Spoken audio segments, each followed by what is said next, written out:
Hello friends, I am dietitian Forum Savla and today we are going to talk about millets. So this is an entire series I thought of making on millets because India is very rich in its millet. So today let's talk about the first one being jawar.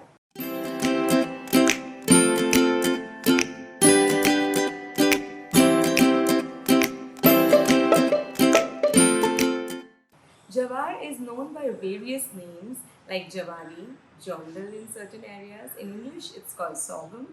This is a magical millet by its own since it's very low on calories, very high on fiber. And today we are also going to talk about other benefits as to how it is useful for a diabetic. So when a person starts including jawar atta in the diabetic diet, it is a very slow sugar release atta basically. And I have also shown a lot of videos on how to make these different kind of atta.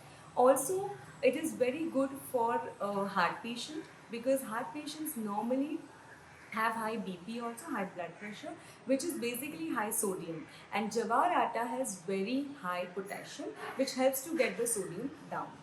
Similarly, it's very rich in magnesium as well and thiamine, which is B1 vitamin. So when we have this combination of this very own millet, which is so magical, we should know how to create recipes, and that is a major challenge for most of us.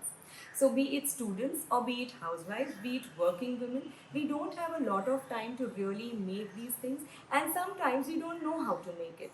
So today let's solve this issue and let's get to make a garlic, coriander, jawar paratha, but not from the dough. We are making it from a liquid batter, which is going to be very easy for students or housewives who actually don't know how to make the bhakri out of it. Alright, so let's get started. Hello friends, so today we are making jawar paratha. This is the jawar atta. This is approximately 60 grams of atta which will serve 2 people, and we are going to add water in this. Now the trick here is to add water as much as it becomes to a right batter. If you add all the water together, then it's going to become very liquidy and it's not going to form a proper paratha.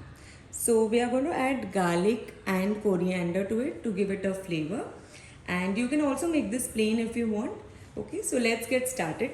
Here this is the jawar atta. Now we'll just add little by little water. So I'm just adding little water first and then I'm going to start mixing it.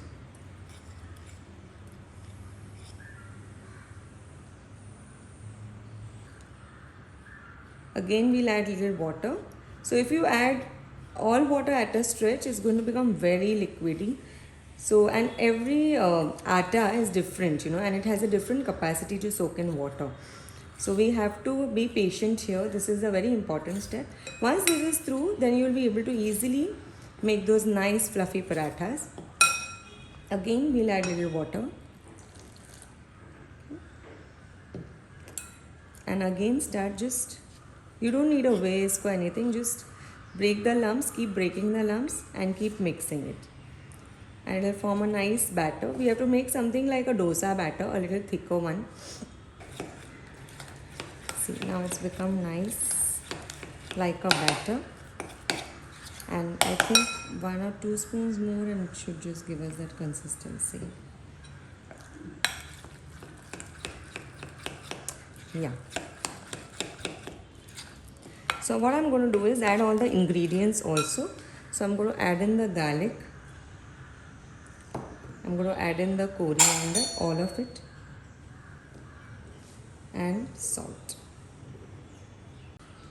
So this, we've added everything, and now we are going to make a nice batter for our paratha.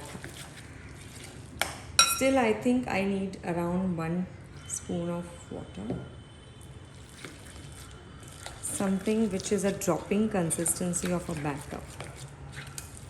Okay, so this is the perfect thing. Now let's get to make the paratha.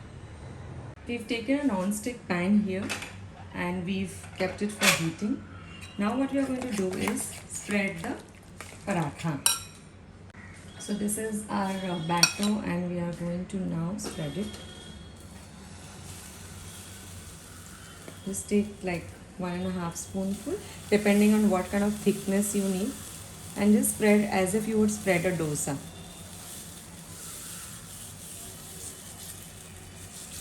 If you want a thinner version, it is possible.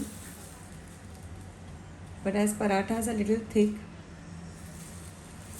we are going to maintain that thickness. Once this is spread, we will now add in a little bit of ghee for the parathas to roast well. So just at the borders. Now this is your choice how much ghee you want. You can use nice cow's ghee. This is homemade cow's ghee that I am using. And we let it cook for a while. Now we are going to flip this.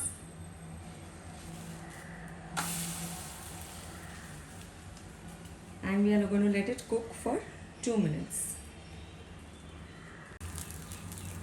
We are again going to flip this. Just by doing this, we ensure that it's getting cooked properly.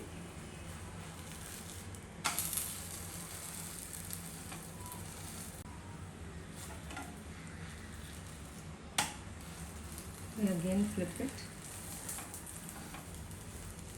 Just keep doing this so that kind of cooks very well.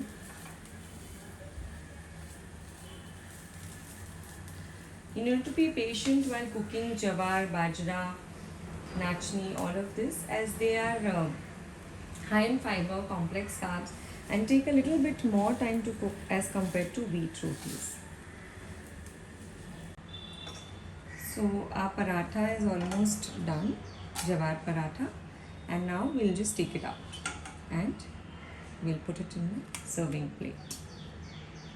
So our jawar parathas, so soft and nice, see, are ready to serve. I have served it with tinli achar. So this achar recipe maybe sometimes I'll show on YouTube. So this is your jawar paratha